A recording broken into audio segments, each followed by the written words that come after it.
If you need any help with your usual tasks for the facility, please refer to the box labeled Training in the lobby.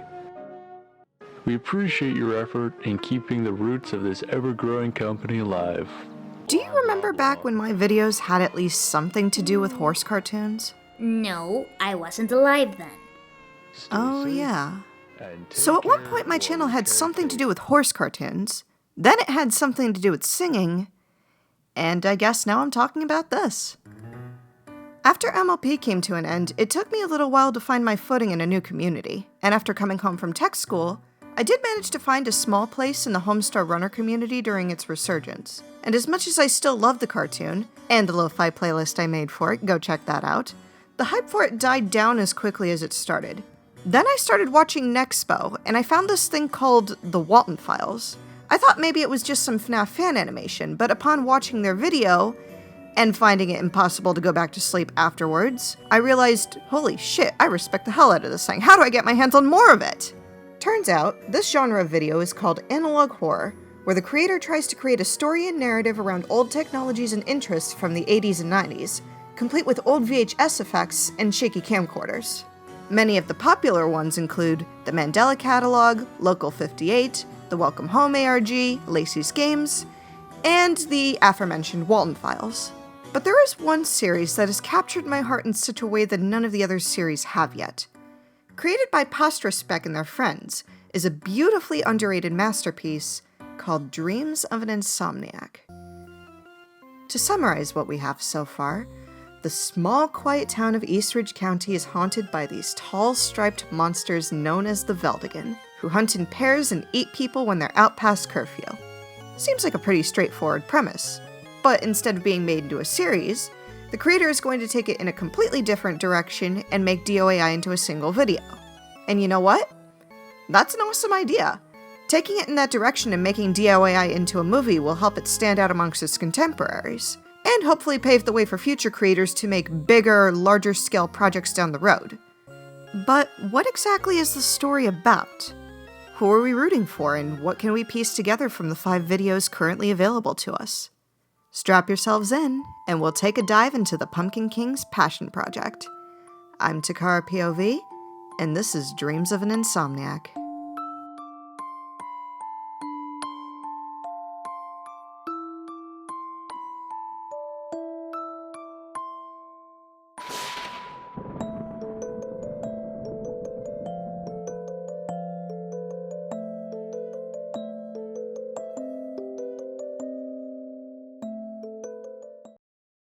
Volume 0 opens with text from our POV character Tommy Merrick, going through some old VHS tapes in his family's attic, and thinking that the tapes are haunted, decides to watch the videos. Because as we all know, nothing bad ever happens when you watch haunted videos. A newspaper clipping and parking lot photos shows that a break-in occurred at the local Halloween-themed party store called Grimzo's, which is actually named after a character that Pastra himself was going to use as a mascot before it got scrapped. The only thing stolen from the store is a single costume, an orange jumpsuit called Spooky Inmate. We get some interviews from the locals before the video glitches out, and we cut to a news break. The broadcaster introduces us to Alex Williams, who witnessed a mother panicking over her missing child on Halloween night, and when more mothers came forward, the situation only gets more dire. Eventually, 6 young children are taken in the span of an hour. By the way, put a pin in the name Alex Williams. They're going to be important later. The police get involved and they spend the rest of the night trying to find the 6 kids and their kidnapper, but to no avail. The only thing worth noting is this police sketch, done IRL by Watchful Eye, depicting something in an orange costume, a tail, bright yellow eyes, and an enormous smile. One of the local officers, Officer Kruger, promises that as a father himself, the kidnapper will be brought to justice. Soon after, a mandate is put out for everyone to not stay out past curfew, keep the doors and windows locked, and don't trust anyone wearing the inmate costume. So far, the story and conflict are pretty simple. I love how they managed to keep it true to the setting by making sure the camera footage was glitchy and had a 4:3 aspect ratio. Those are just little details that send my nostalgic old heart aflutter. That said, nothing really scary or disturbing has come up yet, and for the most part we just get establishing shots of people standing around and talking. It is scary to imagine yourself in the shoes of a mother that isn't able to find her child on Halloween. But if I may point to another analog horror series that did this a bit better, Vita Carnis has an episode where a child gets punctured by a harvester plant, and we hear the screams of the mother desperately trying to save her son. It leaves a bigger impact here because we can actually see the panic as opposed to being told about it through an outside witness. This could be a little nitpick only I have, and even then it's worth forgiving. A lot of modern horror flicks try to hit the audience with jump scares and loud music every 5 seconds without a moment to breathe. But having a slow start and not immediately hitting us with those things is a breath of fresh air. We then open up on a message from the Eastridge County Police Department. Some security footage did manage to be recovered, giving us glimpses of Grimzo's interior before and after it was vandalized, before we're hit with the up-close, glowing smile of our menace. A model done by the very talented Miss Lyra Horrors. Starting off with camera footage and being hit with creepy piano music is good build-up, and the extreme close-up of the culprit's smile does feel a little claustrophobic. It would probably be more scary if we got better shots of what it actually did in the store besides throwing a bunch of shit everywhere. Clyde is supposed to be a chaotic creature after all.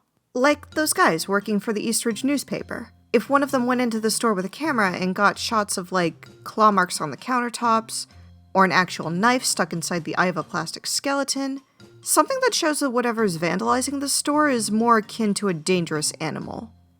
That's what I would do anyway.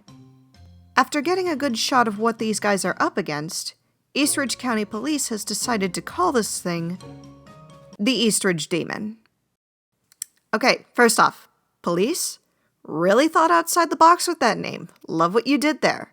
Second, have you ever watched true crime? If you're dealing with a criminal that makes regular appearances in the area, the last thing you want to do is give them a nickname. If I were Clyde, I'd probably be flattered knowing you went through all this effort. Well, would you look at that? The Eastridge Police dedicating their time, energy, and resources, making a service announcement for little old me. And not one but 2 nicknames. Aw, you really do care. I just wanted to write Clyde being a little shit here, I have no idea. We then cut to the video talking about Officer Kruger again, who after going through mental and physical therapy, was able to give the police an account of what the Eastridge Demon truly is. Clyde has the ability to create auditory and visual hallucinations, and it's able to manipulate the voice of whomever it comes into contact with. The only precautions to take when confronting this thing are to never go alone, maintain cognition of your surroundings, don't trust anyone else you see, and make a run for it as soon as you can.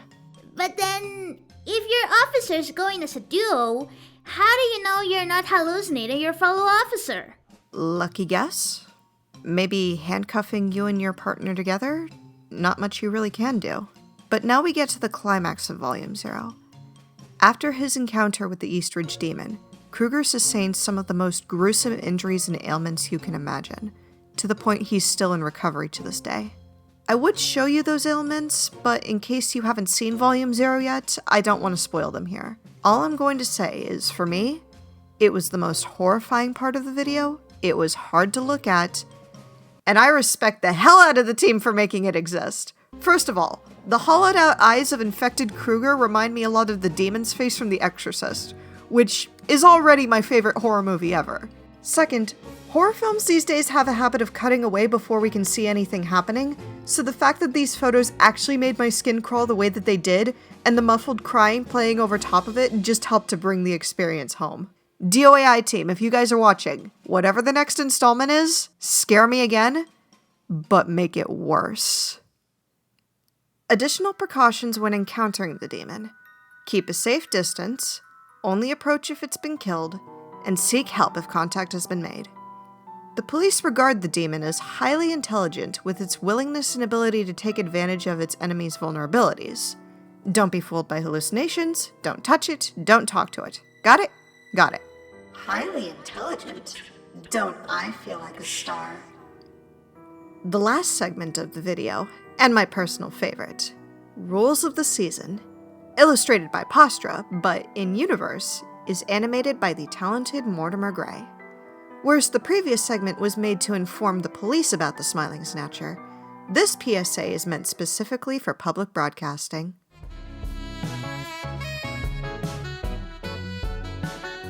Is that Careless Whisper playing in the back? It wouldn't really be accurate to refer to this as animation so much as it is an illustrated slideshow, but that doesn't really matter because the illustrations that we do get to see are a lot of fun. It's overlaid with this comic book circle effect, which is always a treat, and the limited color palette of black, orange, and faded yellow help to invoke the Halloween spirit. As much as I love and appreciate it when analog horror can incorporate hyper-realistic visuals, at the end of the day, I am an animation lady, and the cute cartoony illustrations of this PSA wormed their way into my heart. We close off on a shot of Clyde's grinning face, and the background turns into a mishmash of everything we've come to see. The shots of the missing children, the news clippings, the infected officer, all of those come back before we close to credits. Volume 0 serves as a pretty great start to the series. The production value is insanely high with the use of 3D models being used for both the monster and building interiors. The live actors did a great job delivering during their interviews, and the music does a lot to create a feeling of unease as you learn more and more about what this creature is capable of. If there is one nitpick I have, however, it's that you can definitely see where Pastra's inspirations lie. Clyde's ability to steal voices is very similar to the alternates from the Mandela catalog, and this holding shot of Clyde at the window is a clear reference to the Walton Files' mysterious house. Whoa. And the pumpkin rabbit.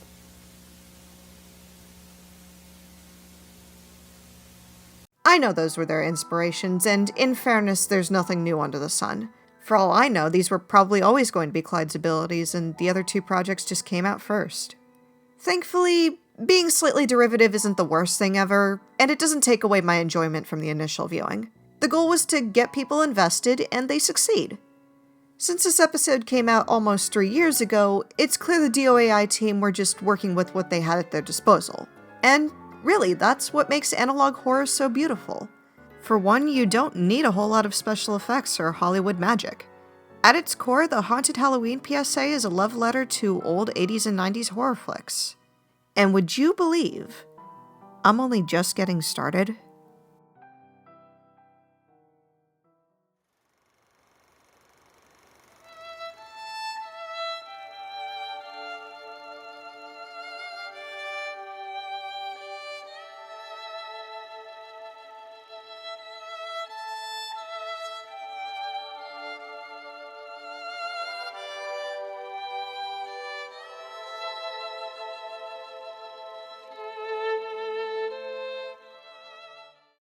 Between Volumes 0 and 1, there are 2 secondary videos that continue to add on to DOAI's World in Conflict, that being In Loving Memory and Family Photo Album.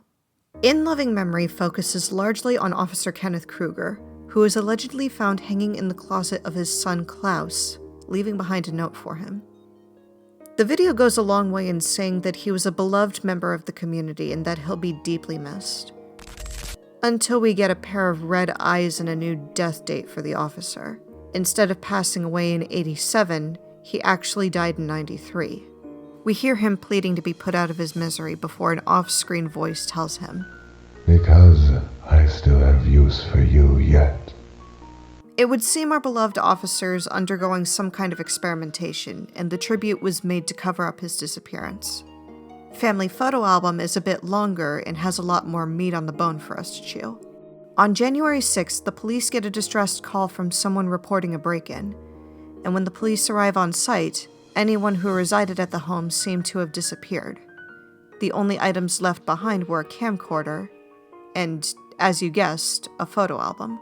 The photos in the album were distorted, and it made it harder for police to identify the people within. Huh, I guess Clyde's good at using Photoshop. Wait, did Photoshop exist in the 80s? Kind of. Apparently it was called Display before Adobe licensed it. Cass. Right, episode. We cut to a photo of one of the missing children from Halloween, and the font states that some residents claim no one ever lived in that house. It was like they never existed. The one recording is one of the parents looking for their missing child. When we get to the graveyard, that's when we hear its voice for the first time. I'm right here, Sammy.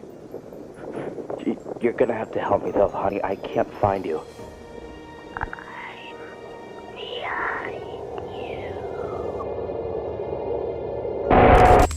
While the culprit behind these disappearances remains a mystery, several photos in the album as well as the 911 call made suggested they may not be human. The father returns home having only just escaped with his life. Waiting right outside the house for him is the chilling, hushed voice of the smiling snatcher, who tells him he has nothing left, and as such, offers him a chance to be together again.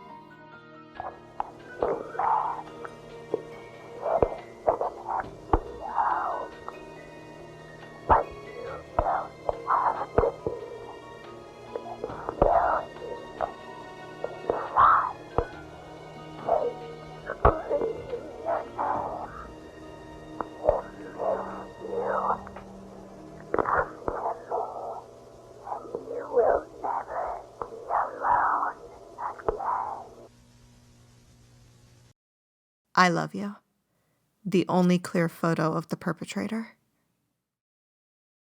So it would seem Clyde's strategy here is, after consuming the kids, it went after the victims' families, used their voices to lure them in, and then took them out with the promises of bringing them together again.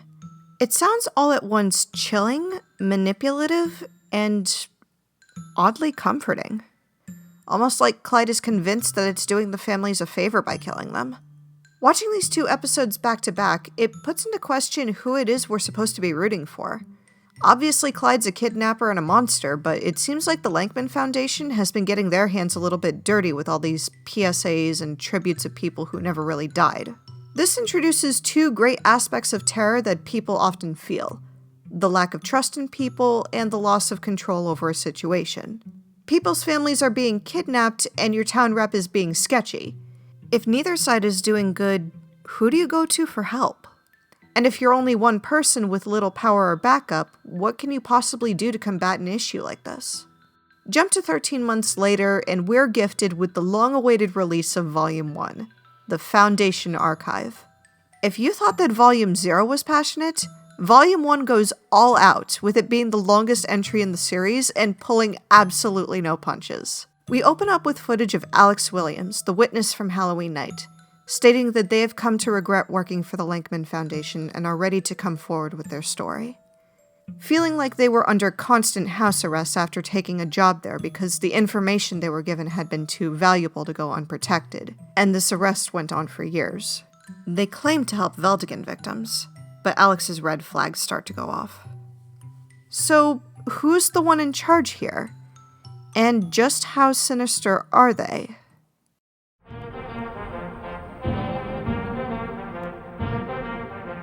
Hello? You don't know me, but I certainly know you. Well, isn't this the cutest introduction to a villain I've ever seen? Are you a little threat to society?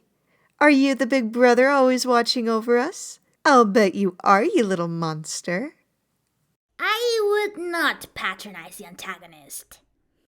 So, this is Cartoon Lankman, once again, animated in-universe by Mortimer Gray, who is stated to also be the animator for the hit cartoon Candy Mouse. To distract us from Alex's warnings, I guess the Foundation just spliced him in to go over the history of the Lankman Foundation and their quote-unquote mission. Founded by Herbert Lankman after collecting his father's inheritance, Lankman decided to open an asylum dedicated to helping and treating the victims of Veldigan attacks, and potentially containing the species of the Veldigan entirely. He also happens to make generous contributions to the Eastridge County Police Department. Go figure. Not long after this segment, we cut to a young woman making a distress call to the ECPD, and upon giving a description of the men breaking into her home, the officer just hangs up on her. She will be very important later. Cutting back to Alex, they explained that all personnel working for the asylum were given these strange mandates, with the strangest being to wear these goggles at all times to prevent hallucinations from any of the Veldigan's attacks.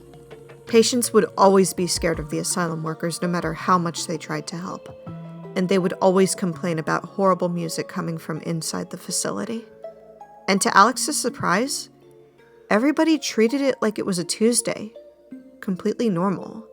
The benefits of hallucinatory tech are accessible treatment through exposure, better control over unruly patients, and improved methods of concealment. Better control over unruly patients, huh? I wonder how those goggles would fare in a life or death situation. My patient got their hands on some glass. They stabbed me. Just keep your goggles on, you'll be fine. I'm bleeding out! And how can you see that through red lenses? I'll call an ambulance. The symptoms that come from removing the goggles include warping the environment around you, entryways and exits disappearing and reappearing, and seeing people that don't exist. Auditory hallucinations can't be combated yet. I guess noise-canceling headphones aren't in the budget, so the things to watch out for are voices of people that don't exist, discordant music, the voice of Dr. Lankman, and the knocking of doors and windows. And finally, do not interact with the caretakers. This is where you lost me. What kind of facility insists that you don't interact with your employees or peers? You would think working towards a greater good and helping the needs of the many would require interacting with the many. But what do I know? Maybe that kind of advice came from the voice of someone that doesn't exist. Silly me. The young woman we saw earlier in the video was brought into the asylum. She had no diagnoses, no signs of ailment, and after witnessing the caretakers dragging her in by her arms and legs, Alex was about to confront them before one of their coworkers says, "It's not worth it." This is Alex's breaking point, and they decide to ask around. When they can't get any answers from their coworkers, they decide to talk to the patient directly. And can I just take a moment to state this, because I'm probably not going to get another chance to in this video. Alex Williams is such a delightful and good-natured character. Watching their scene with the patient, you can tell how much they're trying to keep her calm and comfortable while they talk. It only works slightly, but Alex is so nice, they'd make a better therapist than a caretaker. I want nothing but good things to happen to them for the rest of the series. And maybe a nice severance check from the Foundation too. Buy yourself something nice, kid. Hey, it's alright. It's alright. You're not going to go back there, I promise. I just need to know where it was. Nobody else will know. They took me to room 66. What? Alex is shocked to hear this, because from what they understood, there were only 65 rooms in the whole asylum. There shouldn't be a room 66. So, what's going on here? Unfortunately, before Alex can get any more answers, they're interrupted by a guest. And you all knew he was coming. He needs no introduction. Dr. Herbert Lankman intervenes.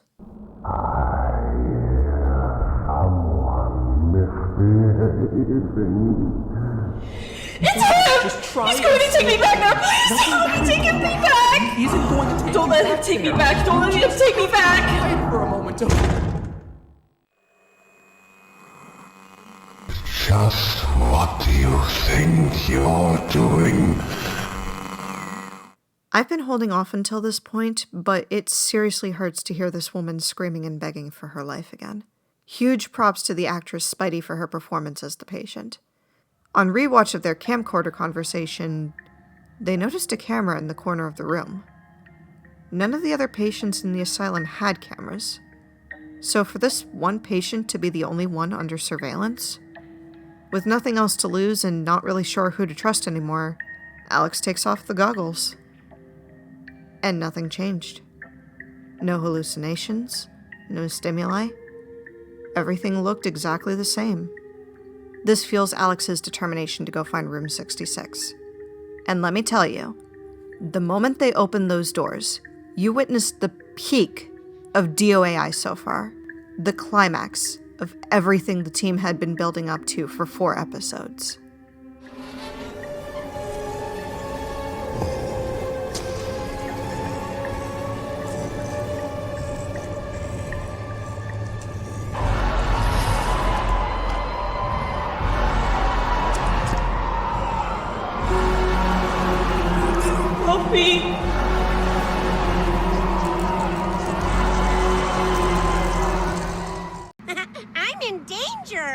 So, Winfrey and the other Veldigan are going to get their own spotlight in the next video, but we really need to talk about this reveal right now. First things first. This is a hyper-realistic illustration of Winfrey made by the very talented Miss Draxum, who has her own analog horror series called Pond. You want more stuff from her? Take a look at that. Second, Room 66 is a set of 3D models made by the Rustman and Lucas Quinn. And whomever did the editing, the camera blurs, and the 3D effects surrounding the room to make it look like Winfrey was standing right there in front of Alex? I know I said earlier that I'm an animation woman, but that's more a matter of preference. This is insanity, and you are all amazing people. Where was I? Oh yeah, I guess Lankman shows up too. Looks like someone wandered somewhere they aren't supposed to be. This illustration of Lankman sandwiched between these weird, gory muscle structures in the back and the descriptions of a medical procedure overlaying the top, all tied together beautifully with dark reds and glitch effects that make your heart pound to even look at him. The team went all out in trying to make him look as terrifying as possible. If only he was. What? You don't think Lankman is threatening or intimidating? Yes, kind of. Both reveals are horrific on presentation, but Alex describes Winfrey as being scared of Lankman, and they even ask Alex to help them. Meanwhile, Lankman is paying off the police to kidnap innocent people and perform experiments on a defenseless monster. Of course Lankman's gonna be scarier in comparison. But he's not scary on his own? Okay, first of all, the only way he could make any of this possible was because he was given a generous allowance from Daddy. He earned none of that shit on his own. And because he doesn't interact with any of his employees, I can only assume he lays around in his office while the police and caretakers do the dirty work for him. He's been spoon-fed old money his entire life, and he carried that into adulthood. Herbert Lankman isn't scary, he's just spoiled. You're gonna ruffle some feathers with that interpretation. Maybe. With one last cut of Alex in their room, their next course of action is to enlist the help of a friend. Could it be Tommy Merrick from Volume 0? Could it be the Grimzo guy, Sean Grimm? We have no idea. Could be Clyde for all we know. Time will only really tell if they succeed. And of course, the red eyes of Lankman piercing back at us during the credits is a lovely callback to a piece with Winfrey made back in 2017. It goes without saying that Volume 1 is the best the DOAI has to offer us so far. Volume 0 took its time to establish the setting and premise, and you could see where the inspirations for the project lie. On the other hand, Volume 1 had only one callback to Pastra's analysis videos with the cartoon Lankman segment, and the rest of the episode managed to be its own creation. Not only that, but because we get characters interacting with each other, we have a better scope of how the story's events and the actions of the Lankman Foundation are leaving an impact on them. It's an improvement, and I only expect things to get better with time as the whole team grows on their current skills. Dreams of an Insomniac is the very definition of a passion project, and the people involved in the project are putting their best foot forward to make it the best it can be. Just wait till the other characters get involved. Other characters? Yeah, there's 5 other Veldigan that have yet to make an appearance. We've still got to talk about them and how great they are. Takara, the script for this video is already 13 pages long, and you've been going on for what it feels like forever. Half an hour. Maybe you want to give it a rest for today and come back later? I guess I have been talking for a while. Alright. Well, viewers, if you'll have me, join me in part 2 when I shine a spotlight on the characters that DOAI fans can't get enough of. Wait a second.